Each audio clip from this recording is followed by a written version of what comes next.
my name is Natalie Gunning. I'm a physical therapist with Spalding University. Today I want to show you a few exercises for patellofemoral dysfunction. Your patellofemoral joint is where your patella, your kneecap, and the bottom of your femur intersect and form a joint. So whenever you run, walk, bend your knee, your kneecap glides over your femur.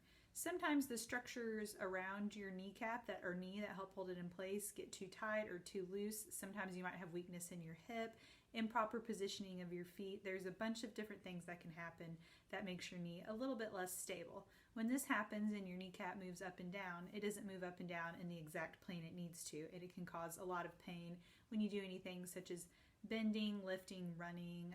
Sometimes you'll have popping and clicking in the knee. Usually it hurts after sitting for a long period of time and standing up.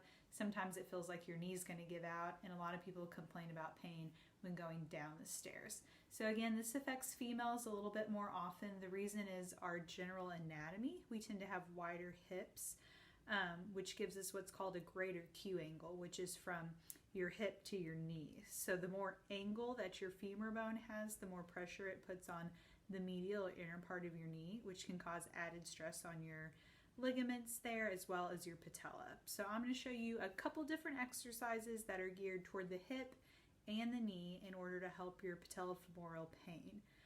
Please clear any of these exercises with your physician or physical therapist. We don't want to do anything that might make your pain worse. Or if you're not suffering from actual patellofemoral dysfunction, these exercises may not be indicated. So let's take a look and see a couple different exercises we can try to see if we can help that knee pain. The first exercise I'm going to show you for patellofemoral dysfunction is the clamshell exercise. So it works our hip muscles to help keep that patella in line. So you're going to start out on your side. You're going to put your feet together, knees bent, and your feet stay glued together the entire time.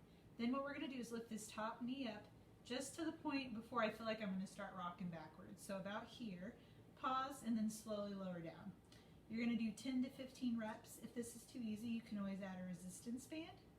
And you're going to do 2 sets on each side. And you'll start to feel a little bit burning right here in the side of your hip.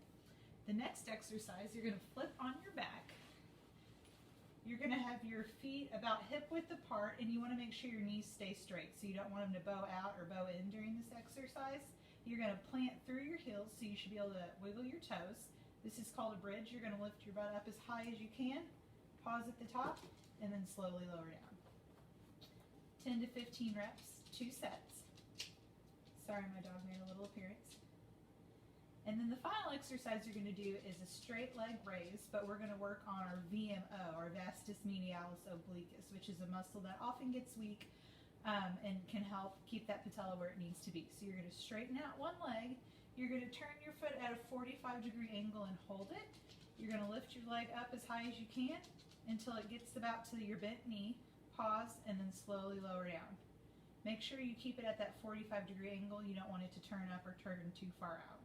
And we're going to do 10 to 15 reps on each side of these. And those are just a few easy exercises for patellofemoral dysfunction. Thank you, guys.